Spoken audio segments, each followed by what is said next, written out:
Minnesota, a name that echoes across the northern wilds of America. It became the 32nd state of the Union on May 11, 1858. But long before the ink dried on any map, this land held secrets, some still hidden beneath snow, stone, and time. One unusual twist of geography gives Minnesota a strange distinction. It juts farther north than any other of the lower 48 states. This odd protrusion wasn't the result of natural forces, but of a boundary agreement with Great Britain, finalized before the land had even been fully surveyed. Why this specific point was chosen remains a quiet mystery, just one of many carved into Minnesota's silent borders. Bounded by Canada to the north, Wisconsin and Lake Superior to the east, Iowa to the south, and the Dakotas to the west, Minnesota stands at the heart of America's north-central region. But while maps define the territory, the true story of Minnesota lies far deeper. Long before statehood, before treaties and borders, two great nations lived here: the Ojibwe in the dense, cold forests of the north and east, and the Dakota, whose footsteps traced the prairies to the south and west. But this was not a peaceful coexistence.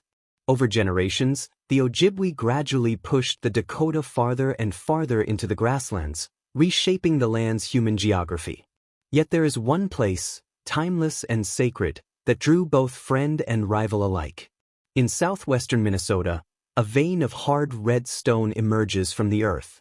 For centuries, native peoples from as far as the Appalachians and the Rockies traveled here, not to conquer, but to quarry. From this deep red rock, they carved peace pipes. Tools not of war, but of sacred ceremony and unity. Even in times of conflict, this quarry remained a neutral ground, protected by silence and mutual respect. Today, it is known as Pipestone National Monument. But its ancient aura endures, a place where stone remembers every hand that ever shaped it. This is the untold history of Minnesota. A land forged by boundary disputes and bloodlines, by sacred rituals and silent treaties. To many, it's just the land of 10,000 lakes. But to those who listen closely, it's a place where echoes of the past still speak. In the quiet farm fields of west-central Minnesota, a slab of stone was unearthed in 1898, etched with mysterious runes, weathered by time, and cloaked in controversy. Known as the Kensington Stone, it bore what appeared to be medieval Norse writing. Could Norsemen, Vikings, have walked this land in the 14th century? Some believe they did. Others dismiss it as a clever hoax. But the stone remains. Silent, heavy, inscribed with a past no one can fully confirm or deny. It now rests behind museum glass in Alexandria, Minnesota, its secrets sealed in sandstone. Still, the first verified European presence in what we now call Minnesota dates to the 17th century. Not Vikings, but French explorers. Driven by dreams of a northwest passage, they moved inland from the eastern wilderness, seeking rivers that would carry them to Asia, but finding instead a new world of riches. At the northeast edge of today's Minnesota, they arrived at a formidable barrier, the Roaring Pigeon River, whose violent falls blocked any further passage by canoe. Here, they made their stand, creating a settlement known as Grand Portage. This 9-mile overland trail around the rapids became the artery of a vast empire, an empire of fur, barter, and ambition. From Montreal to the uncharted north, the Northwest Company ruled the wilderness. Beaver pelts became currency, and every July and August, Grand Portage transformed into a roaring marketplace. Voyagers, trappers, buyers, and indigenous traders converged in the wild, speaking in many tongues, dealing in goods, and shaping a shadow economy that stretched 3,000 miles across a continent. Though Grand Portage passed to the United States after the Revolutionary War, it remained in British hands until 1803. Only then did the Northwest Company abandon it, slipping 30 miles up the Lake Superior coast to Fort William, now Thunder Bay, Ontario. Grand Portage faded into history, but it never disappeared. Today, it stands once again, preserved as a national monument, a ghost of its former self, still watching the waters it once commanded. But the story was far from over. In 1819, the first permanent American settlement emerged on a bluff where two rivers meet, the Mississippi and the Minnesota. It was called Fort Snelling, a military outpost with stone walls and cannonied ramparts, built to stake a claim in an untamed land. For years, the trickle of settlers was slow. Thick forests stood like fortresses, and the winters were long and brutal. But when the value of Minnesota's endless timber was discovered, it was as if a gate had opened. Lumberers from New England poured in, axes in hand, carving towns from trees and launching a wave of permanent settlement. This was not just expansion, it was transformation. What began as scattered camps became communities. What began as empire became economy. And what began with a single stone, mysterious and undeciphered, may have marked the first chapter in a saga still unfolding. In the quiet farm fields of west-central Minnesota, a slab of stone was unearthed in 1898, etched with mysterious runes, weathered by time, and cloaked in controversy. Known as the Kensington Stone, it bore what appeared to be medieval Norse writing. Could Norsemen, Vikings, have walked this land in the 14th century? Some believe they did. Others dismiss it as a clever hoax. But the stone remains. Silent, heavy, inscribed with a past no one can fully confirm or deny. It now rests behind museum glass in Alexandria, Minnesota, its secrets sealed in sandstone. Still, the first verified European presence in what we now call Minnesota dates to the 17th century. Not Vikings, but French explorers. Driven by dreams of a northwest passage, they moved inland from the eastern wilderness, seeking rivers that would carry them to Asia, but finding instead a new world of riches. At the northeast edge of today's Minnesota, they arrived at a formidable barrier, the Roaring Pigeon River, whose violent falls blocked any further passage by canoe. Here, they made their stand, creating a settlement known as Grand Portage. This 9-mile overland trail around the rapids became the artery of a vast empire, an empire of fur, barter, and ambition. From Montreal to the uncharted north, the Northwest Company ruled the wilderness. Beaver pelts became currency, and every July and August, Grand Portage transformed into a roaring marketplace. Voyagers, trappers, buyers, and indigenous traders converged in the wild, speaking in many tongues, dealing in goods, and shaping a shadow economy that stretched 3,000 miles across a continent. Though Grand Portage passed to the United States after the Revolutionary War, it remained in British hands until 1803. Only then did the Northwest Company abandon it, slipping 30 miles up the Lake Superior coast to Fort William, now Thunder Bay, Ontario. Grand Portage faded into history, but it never disappeared. Today, it stands once again, preserved as a national monument, a ghost of its former self, still watching the waters it once commanded. But the story was far from over. In 1819, the first permanent American settlement emerged on a bluff where two rivers meet, the Mississippi and the Minnesota. It was called Fort Snelling, a military outpost with stone walls and cannonied ramparts, built to stake a claim in an untamed land. For years, the trickle of settlers was slow. Thick forests stood like fortresses, and the winters were long and brutal. But when the value of Minnesota's endless timber was discovered, it was as if a gate had opened. Lumberers from New England poured in, axes in hand, carving towns from trees and launching a wave of permanent settlement. This was not just expansion, it was transformation. What began as scattered camps became communities. What began as empire became economy. And what began with a single stone, mysterious and undeciphered, may have marked the first chapter in a saga still unfolding. In 1858, Minnesota became a state, its borders pulled back from the mighty Missouri River, halting at the banks of the Red River. The frontier was official now, but still wild, still uncertain. Only 3 years later, the country fractured. And Minnesota was the first northern state to send volunteers into the storm of the American Civil War. But as young soldiers marched south, another war, quieter at first, erupted within. It began in the prairies, among the Dakota, a people pushed to the edges of the very land they'd once called home. Treaties had promised them space. The government had promised supplies. But as with so many promises made to native peoples, they were broken. In 1862, crop failures withered the soil. Starvation crept into the reservations. And when final payments from Washington never arrived, the desperation turned into fire. What followed was swift, brutal, and unforgettable. The U.S. Dakota War of 1862, one of the bloodiest plains wars in American history. The Dakota struck hard, targeting isolated farmsteads, government posts, and settlements. For weeks, fear swept across Minnesota like smoke. More than 500 people were killed, Dakota, civilians, and soldiers alike. It was a war few expected, and even fewer understood. The uprising was crushed. Survivors were executed or expelled. But the memory lingered, buried in the soil, whispering through the tall grass, largely forgotten outside Minnesota's borders. And yet, 1862 was also the year of progress. The year Minnesota laid its first tracks. A railroad line connecting Minneapolis and St. Paul was completed, steel cutting through uncertainty, carving a path for commerce and settlers. In the years that followed, the transformation was unstoppable.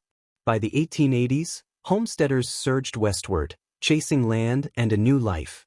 The vast prairies of western and southwestern Minnesota filled with farms. At the same time, the forests were falling, felled by the saws of loggers. The lumber industry boomed, feeding mills and building towns from pine and spruce. And where there was water, there was power. The falls of St. Anthony roared, not just with natural force, but with the hum of machinery. Flour mills rose in Minneapolis, turning grain into gold. The city became the lumber, milling, and retail center of Minnesota. Its twin, St. Paul, evolved as the seat of transportation, finance, and government. Both cities tripled in size during the 1880s. But their growth came with rivalry, fierce and personal. After the 1880 census, when Minneapolis overtook St. Paul in population, the contest sharpened. Rail lines were duplicated. Landmarks were built in haste. Pride became policy. By century's end, Minneapolis stood industrially ascendant, while St. Paul's economy lagged behind, caught in the wake of its faster, younger neighbor. But together, they built a region, shaped by war, driven by progress, and haunted by the memory of those who came before. Beneath the quiet forests of northeastern Minnesota, a revolution was buried in stone. In 1884, the first spark was struck at Soudan, deep in the Vermilion Range. There, Minnesota's iron era began, modest, local, but promising. That promise exploded just 6 years later, in 1890, when vast iron reserves were unearthed near Mountain Iron, on the Mesabi Range. What lay below was staggering, a wealth of high-grade ore stretching into the earth, enough to shape a nation. Soon, the towns along the Mesabi swelled. So did the ports, Duluth and Superior, where ships would carry this buried power across the Great Lakes and beyond. For decades, iron was king. It fed industry. It built railroads, skyscrapers, and machines of war. But by the late 1950s, the king was dying. The richest veins had been stripped bare. Minnesota's prized high-grade ore was nearly gone. But deep beneath the exhausted mines, another material waited. Taconite, a dense, low-grade iron ore long dismissed as worthless waste rock. Yet with technology and necessity, the impossible became viable. In 1941, the state legislature passed the taconite production tax, reshaping how the industry was taxed and paving the way for a new age.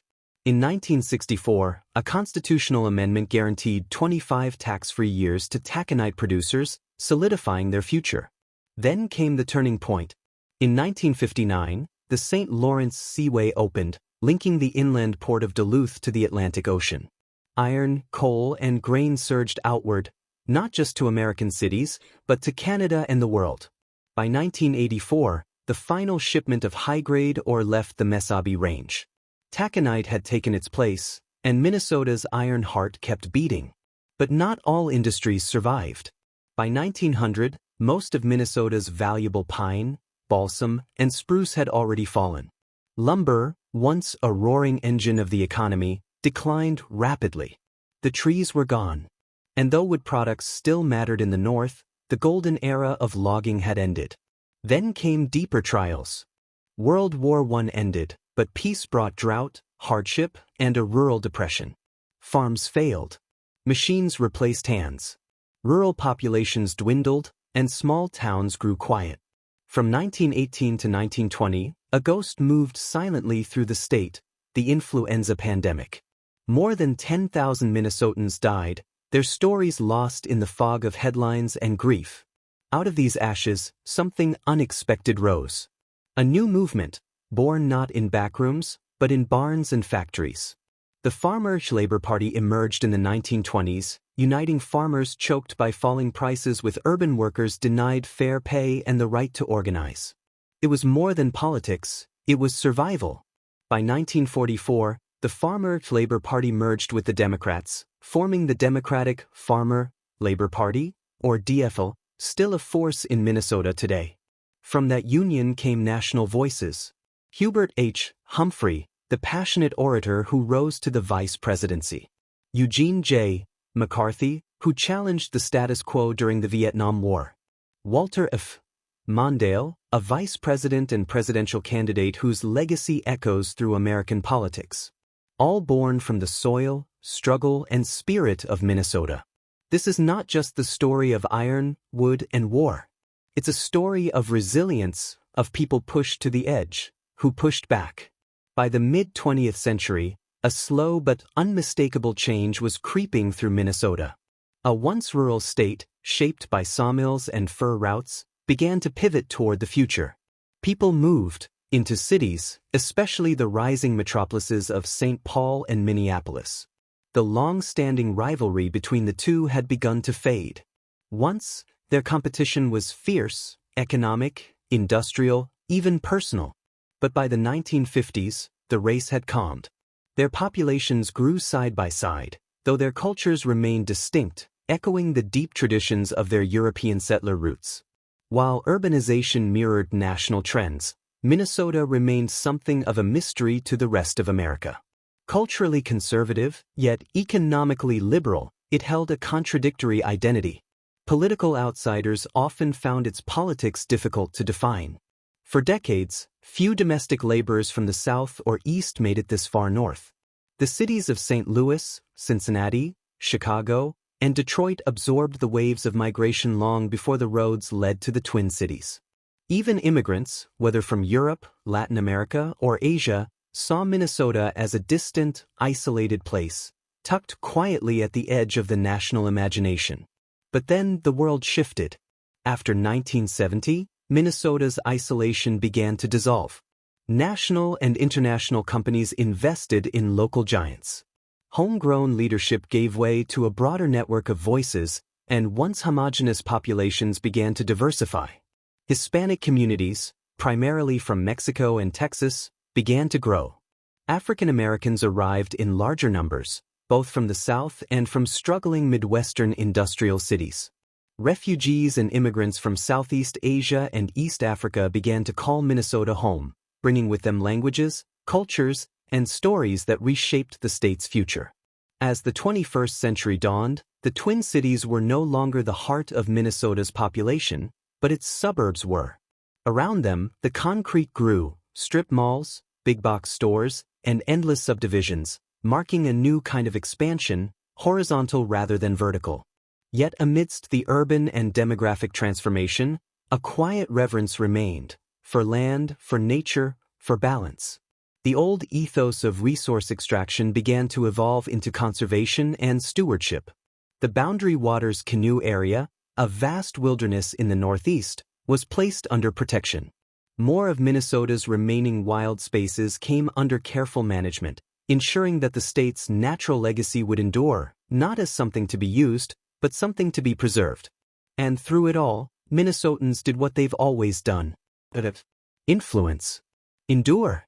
With a tradition of political engagement and civic involvement, the people of Minnesota continued to shape their state, holding on where they could, letting go where they must, and always finding ways to build a life amid snow, sky, and silence.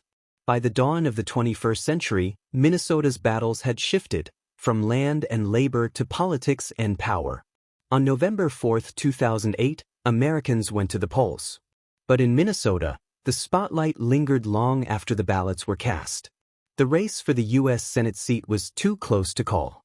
The incumbent Republican, Norm Coleman, appeared to have defeated Democratic farmer, Labor challenger Al Franken by just 215 votes, a margin so slim it triggered an automatic recount.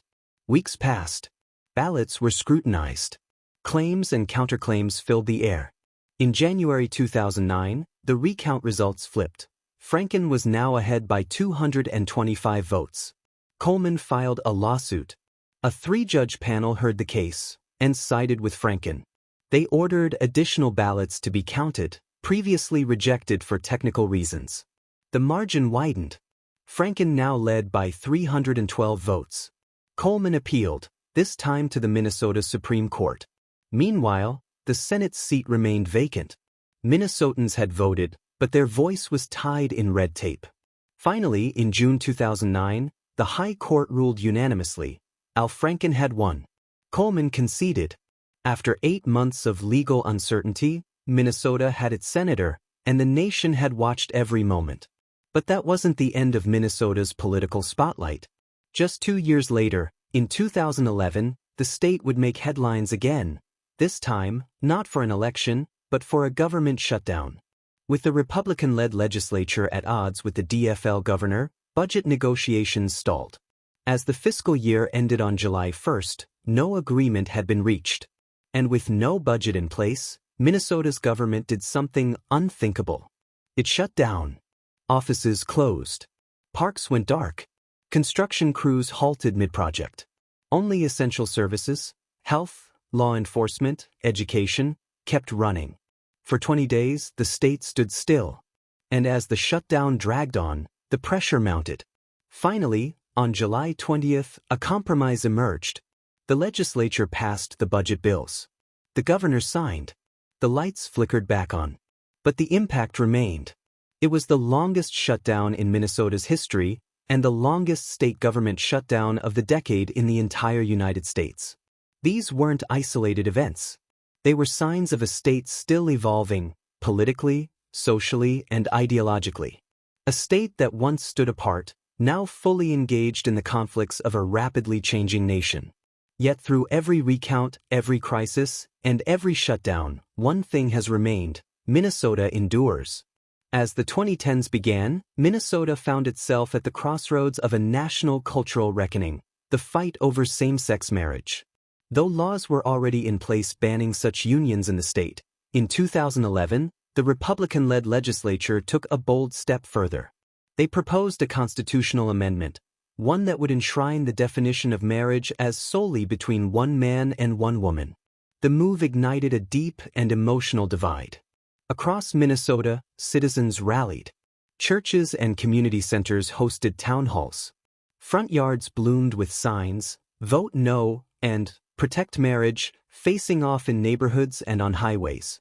For many, it wasn't just about policy, it was personal. On Election Day, November 2012, the nation watched.